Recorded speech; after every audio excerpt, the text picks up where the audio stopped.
Radhe Radhe everyone. तो दोस्तों, इस वीडियो के अंदर हम बहुत सारे इंपॉर्टेंट न्यूज़ एंड अपडेट्स के ऊपर बात करेंगे जो कि नॉर्मली डिस्कस करने के लिए 2 या 3 वीडियोस लग जाते थे एक समय पे। बट मैं नहीं चाहता कि आपका ज़्यादा टाइम वेस्ट हो, तो सारे इंपॉर्टेंट अपडेट्स इसी शॉर्ट वीडियो के अंदर डिस्कस करने वाले हैं सिंपल वे में।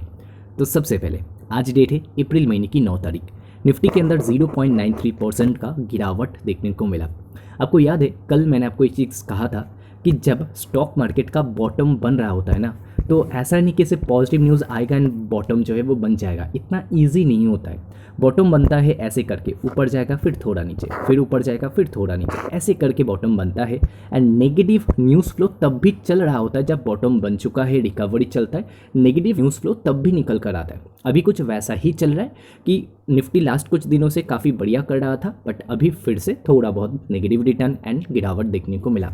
तो ऐसे ही होता है बॉटम बनने के समय पे। हम लोग प्रेडिक्ट ना करें कि बॉटम बन चुका है या बन रहा है या कब तक बनेगा। हम लोग अपने पोर्टफोलियो में ही चेंजेस कर सकते, इतना ही हमारे हाथ में है। उसी को लेकर टाइम वेस्ट कीजिए, टाइम उसमें इन्वेस्ट कीजिए।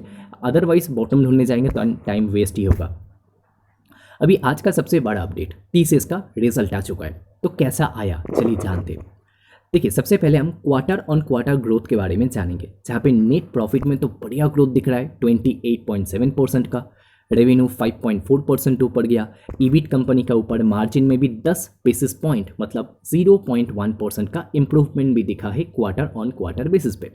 तो ओवरऑल क्वार्टरली नंबर काफ़ी अच्छा दिखता है एंड प्रॉफिट का नंबर और अच्छा दिखता है। क्यों? क्योंकि एक क्वार्टर पहले तो लेबर कोड के चलते वन टाइम एक इम्पैक्ट हुआ था कंपनीज के प्रॉफिट के अंदर।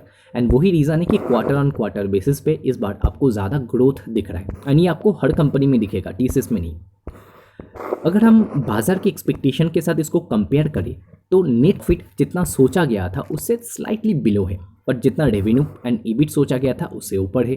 मार्जिन जितना सोचा गया था उससे बिलो है, मतलब मिक्स्ड काइंड ऑफ नंबर है। और भी अगर आप एनालिस्ट पोल देखेंगे तो एक्सपेक्टेशन के बिलो कहीं ना कहीं पे नंबर आया एंड कुछ ने जो है वो बीट भी कर दिया, जैसे कि रेवेन्यू ने। ठीक है, तो मिक्स्ड काइंड ऑफ नंबर है, पॉजिटिव नेगेटिव दोनों को मिला करके नंबर आया। इसके अलावा कंपनी ने 31 रुपीज़ का डिविडेंड भी डिक्लेयर किया है। तो कंपनी के जो भी इन्वेस्टर है तो उनके लिए अच्छा खबर है कि एक एक्स्ट्रा इनकम उनको मिलने वाला है।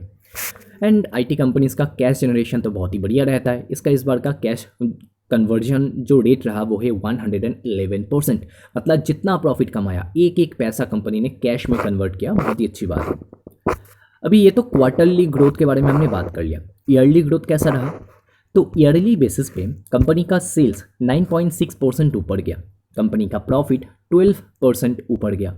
तो ओवरऑल ये है नंबर टीसीएस कंपनी का। हाँ, वैल्यूएशन अगर देखा जाए तो बहुत बहुत नीचे आ चुका है। एक टाइम पे काफ़ी एक्सपेंसिव साइड में चला गया था, बट आज 17 के पी पे आ चुका है एंड 12% का प्रॉफिट है। तो आई थिंक कि कहीं ना कहीं पे बाजार ने ये चीज़ सोच के रखा था कि Q4 में कुछ शॉकिंग टाइप नंबर नहीं आएगा, ऐसा ही नंबर आने वाला है जो लास्ट कुछ क्वार्टर से आ रहा है। तो वैसा नंबर डिलीवर किया है। सच बताऊं तो मेरे को नंबर में बहुत ज़्यादा कुछ खराबी नहीं दिखा, बट ऐसा बताया जा रहा है कि कांस्टेंट करेंसी बेसिस पे, ईयरली बेसिस पे for the first time company ने डी ग्रोथ पोस्ट किया है। बाकी जो ग्रोथ वगैरह दिख रहा है ना, ये आप कह सकते हो करेंसी फ्लक्चुएशन के चलते भी दिखा कि जो रुपी है वो वीक हुआ, तो टीसीएस एंड बाकी आईटी कंपनीज के लिए वो पॉजिटिव है। ठीक है, क्योंकि डॉलर में इनको पेमेंट मिलता है, तो रुपी जितना वीक होगा इनके लिए उतना अच्छा है।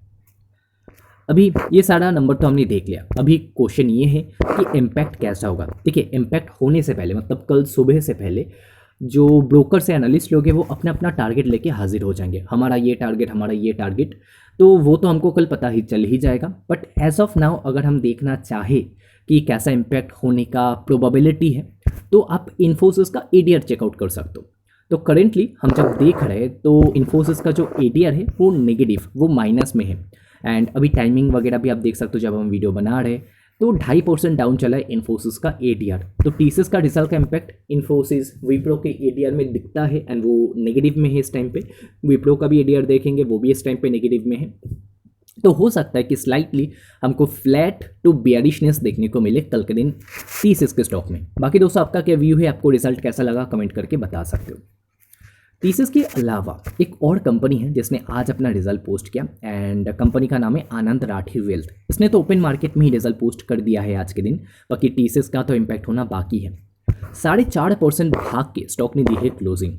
एंड पता है कंपनी का जो 52 वीक हाई है वो कहाँ पे, वो है 3577 पे, एंड एक्चुअली में आज के दिन कंपनी ने 52 या ऑल टाइम हाई कह लीजिए वो कंपनी ने टच किया। मतलब बाजार में पैनिक, लोगों का पोर्टफोलियोज इतना ज़्यादा डाउन है, बट ये स्टॉक में उसका कुछ भी प्रभाव नहीं है, एंड स्टॉक जो है वो बिजी है अपने ऑल टाइम हाई को टच करने में। आनंद राठी वेल्थ, इंटरेस्टिंग बिजनेस। तो कैसा आया नंबर? देखिए, इस बार कंपनी का सेल्स 29% ऊपर गया या ऑलमोस्ट 30%, एंड प्रॉफिट में 40% का ग्रोथ कंपनी ने पोस्ट किया। मतलब ये ग्रोथ इंजन बन चुका है, हाई ग्रोथ इंजन एक्चुअली में। एंड हाँ, वैल्यूएशन कुछ सस्ता नहीं है, बहुत कम नहीं है, 74 का है, बट फिर भी जितने टाइम के लिए ग्रोथ कंपनी कंटिन्यूसली पोस्ट करता जाएगा उतने टाइम के लिए स्टॉक भी बढ़िया परफॉर्म करता जाएगा। हाँ, इस बार क्या हुआ कि कंपनी का जो मार्जिन है वहाँ पे प्रेशर दिखा है। एक साल पहले 41% था एंड अभी 29% का मार्जिन आया। हालांकि अदर इनकम ने उसको मेकअप कर दिया, एंड अदर इनकम बढ़ने के चलते आपको प्रॉफिट में वो ड्रॉप नहीं दिखेगा जो ड्रॉप मार्जिन में दिखाए। ये एक नेगेटिव पॉइंट ज़रूर है, बट उसके बावजूद बाजार को कुछ फर्क नहीं पड़ता एंड स्टॉक ने पॉजिटिव में अपना क्लोजिंग दिया है। तो आनंद राठी में तो हम इन्वेस्टेड नहीं है क्योंकि ये वैल्यूएशन कंफर्ट मेरे लिए नहीं है पर्सनली, बट हाँ, जो भी लोग इन्वेस्टेड है वो पैसा बना रहे, अच्छा पैसा बना रहे। बट न्यूवामा जो सेम सेक्टर से बिलोंग करता है, तो न्यूवामा भी मेरे को इंटरेस्टिंग लगता है, एंड एज अ डिस्क्लेमर वहाँ पे हम इन्वेस्टेड है।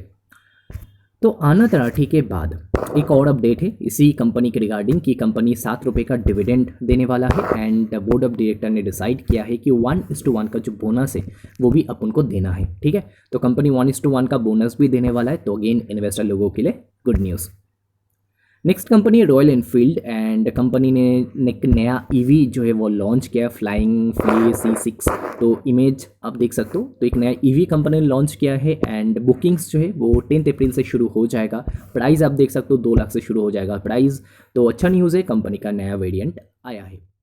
उसके बाद नेक्स्ट कंपनी है दिलीप बिल्डकॉन। तो कंपनी को बेसिकली एक EPC का प्रोजेक्ट मिला है जिसका वैल्यू है 268 करोड़। गुजरात गवर्नमेंट से इनको ये ऑर्डर गया है, तो अच्छा न्यूज़ है इस कंपनी के लिए। नेक्स्ट कंपनी है रेन इंडस्ट्रीज़ लिमिटेड। ये कंपनी का नाम उनको पता होगा जो इस चैनल पे लगभग 4 या 5 साल या उससे पहले से जुड़े हुए हैं। तो रेन इंडस्ट्रीज़ के ऊपर एक टाइम पे हमने बात किया था, एंड एक्चुअली में कोविड क्रैश के टाइम पे हमने बात किया था। तब तो हर कोई स्टॉक नीचे था, ये भी स्टॉक नीचे था, 40 रुपये का हुआ करता था, एंड उसके बाद कंपनी ने अच्छा रिटर्न भी प्रोवाइड किया, बट उसके बाद लंबा स्ट्रगल देखने को मिला है। एंड उस टाइम पे क्या है ना कि मैं क्या करता था पर्सनली, सच बताऊँ तो बड़े इन्वेस्टर्स के इंटरव्यू सुनता था, वहाँ से स्टॉक निकालता था, एंड उनके ऊपर हम बात करते थे।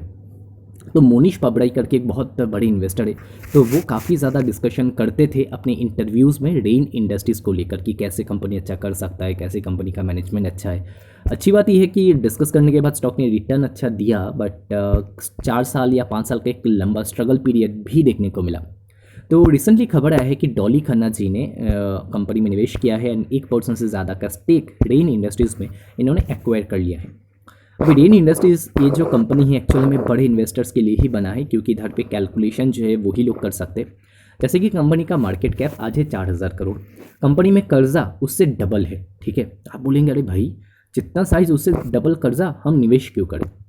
कैश कंपनी में 1500 करोड़, एंड कंपनी का जो स्टॉक का बुक वैल्यू है वो है 221, एंड करेंट मार्केट प्राइस है 121। मतलब बुक वैल्यू के नीचे है करेंट मार्केट प्राइस। तो ये ऐसे जो कैलकुलेशन है, ऐसे जो बड़े इन्वेस्टमेंट है वो बड़े इन्वेस्टर लोग ही करते। कंपनी का फिक्स एसेट देखेंगे तो 12500 करोड़ का है, मतलब कंपनी का साइज है 4000 करोड़, पर कंपनी में 12000 करोड़ का एसेट पड़ा हुआ है। तो सोच कर देखिए कितना ज़्यादा एसेट है। बट अगेन यहाँ पे हाई रिस्क की हाई रिवार्डिंग कैटेगरी में आप इसको मे भी रख सकते। डॉली खन्ना जी हमसे बहुत ज़्यादा स्मार्ट इन्वेस्टर, उनको कुछ दिखा होगा तब जाके इन्होंने निवेश की है इस कंपनी में रेन इंडस्ट्रीज़ में। वैसे कोई है क्या इन्वेस्टेड या किसी को पता है इस कंपनी के बारे में, कमेंट करके बताना।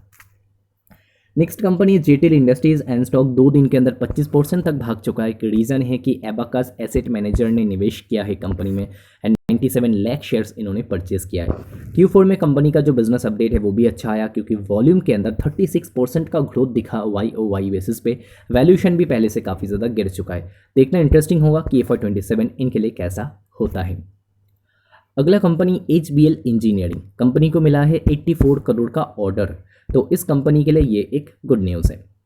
आते हैं नेक्स्ट कंपनी जो है ये है प्रीमियर एनर्जीज, एंड इनको लास्ट क्वार्टर मतलब Q4 के अंदर टोटल मिला करके 2577 करोड़ का ऑर्डर मिला है। तो अच्छा न्यूज़ है प्रीमियर एनर्जी कंपनी के लिए। नेक्स्ट कंपनी है सात्विक ग्रीन एनर्जी। तो इस कंपनी का जो सब्सिडियरी है उसको मिला है 108 करोड़ का ऑर्डर, तो इसके लिए भी ये एक गुड न्यूज़ है। अगला कंपनी प्रीकॉल। प्रीकॉल बहुत इंटरेस्टिंग ऑटो कंपनी है, ऑटो एंसिलरी कंपनी है, एंड इन्होंने रिसेंटली एक जर्मन ऑटोमोटिव कंपोनेंट फर्म को एक्वायर कर लिया है। 100% एक्विजिशन इसका हो चुका है। तो प्रीकॉल का जो एग्जिस्टिंग पोर्टफोलियो है वो और ज़्यादा बड़ा बन जाएगा, इनऑर्गेनिक ग्रोथ इसके थ्रू आएगा, तो प्रीकॉल के लिए भी गुड न्यूज़ है। अभी दोस्तों दो स्टॉक के ऊपर बात करेंगे एंड दोनों का ग्रोथ गाइडेंस चेकआउट करेंगे।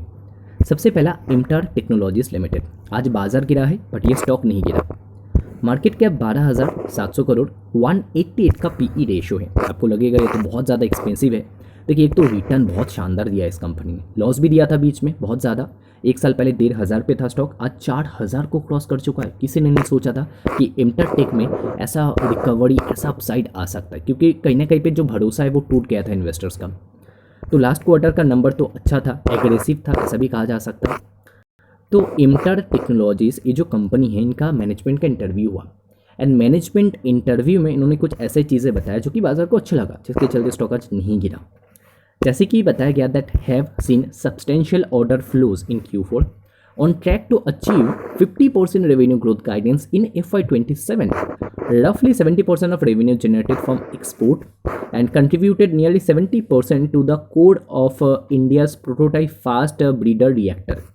तो बेसिकली इन्होंने ग्रोथ गाइडेंस दिया 2027 फाइनेंशियल ईयर का, एंड वहाँ पे 50% का गाइडेंस ये कंपनी दे रहा है, काफ़ी शानदार। एंड बीच में अगर आप देखेंगे तो कंपनी का जो मार्जिन है वो कोलैप्स कर गया था, लाइक 13% पे आ गया था, एंड 13% आने के चलते कंपनी का जो यहाँ पे प्रॉफिट है वो भी 5 करोड़ आ गया था। तो इसके चलते ओवरऑल पीई रेशियो ज़्यादा दिख रहा है, बट आई होप कि जैसे जैसे अगले 3 क्वार्टर्स के रिजल्ट आएंगे तो इनका जो वैल्यूशन है वो एडजस्ट भी हो जाएगा। ठीक है, तो एमटार टेक का रिटर्न काफ़ी अच्छा एंड ग्रोथ गाइडेंस भी काफ़ी अच्छा। एज ऑफ नाउ मेरा कोई इन्वेस्टमेंट नहीं है, तो इसको भी high risky high rewarding category में रखा जा सकता है।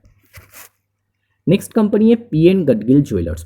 तो पीएन गडगिल ज्वेलर्स का मार्केट कैप है आज 8,400 करोड़, स्मॉल कैप कंपनी, 22 का पीई रेशियो।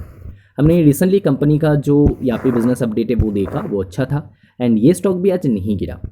तो इस कंपनी ने कैसा ग्रोथ गाइडेंस दिया वो जानने से पहले एक बार जो रन रेट है वो देख लेते हैं।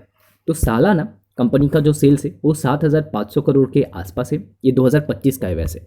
एंड टीटीएमएल मतलब लास्ट 4 क्वार्टर का देखेंगे तो अगर हम यहाँ पे Q4 का ग्रोथ जोड़ भी ले तो बोल सकते हैं कि 9,000 करोड़ के आसपास कुछ सेल्स होगा। एंड प्रॉफिटेबिलिटी देखा जाए तो 382 करोड़ समथिंग या 400 करोड़ पकड़ ले राउंड फिगर में। आगे का ग्रोथ गाइडेंस कंपनी ने कुछ ऐसा दिया कि FY27 में रेवेन्यू होगा 13,500 करोड़, पैट 500 करोड़ प्लस होगा। मतलब अगर हम ये सोचकर चले कि 2026 फाइनेंशियल ईयर में 400 करोड़ का प्रॉफिट करेगा तो 2027 फाइनेंशियल ईयर में कंपनी 25% से ज़्यादा ग्रोथ लाने की बात करें अपने प्रॉफिट में। तो ये है ओवरऑल ग्रोथ गाइडेंस कंपनी का। ठीक है, अच्छा ग्रोथ गाइडेंस इस कंपनी ने भी दिया है। तो दोस्तों ये थे आज का हमारे सारे important stocks, news and updates. I hope कि वीडियो आपको अच्छा लगा होगा। वीडियो अच्छा लगा है तो वीडियो को लाइक कर सकते हो, चैनल पे फर्स्ट टाइम हो तो जस्ट 1 महीने के लिए सब्सक्राइब करके देख सकते हो। आई होप कि आप डिसअपॉइंट नहीं होंगे। कुछ एक्स्ट्रा लर्निंग कंटेंट चाहिए तो उसके लिए प्राइवेट लर्निंग ग्रुप आप ज्वाइन कर सकते हो। एंड कैसे ज्वाइन करना है नहीं पता तो सिंपली क्वेश्चन करके पूछिए कि कैसे ज्वाइन करें, या तो यूट्यूब कम्युनिटी पोस्ट में चले जाइए, वहाँ पे देख सकते हो पूरा पोस्ट कर रखा है, या तो आप जो मेन टेलीग्राम ग्रुप है उसको ज्वाइन कर लीजिए पहले, उसका लिंक डिस्क्रिप्शन में, उसके भी पिन पोस्ट में हमने दे रखा है कि कैसे आप लर्निंग ग्रुप जो एक सेपरेट टेलीग्राम ग्रुप है उसको ज्वाइन कर सकते हो। तो इस वीडियो को यहीं पे एंड करते हैं। वीडियो देखने के लिए बहुत बहुत शुक्रिया, मिलते हैं अगले वीडियो में। राधे राधे।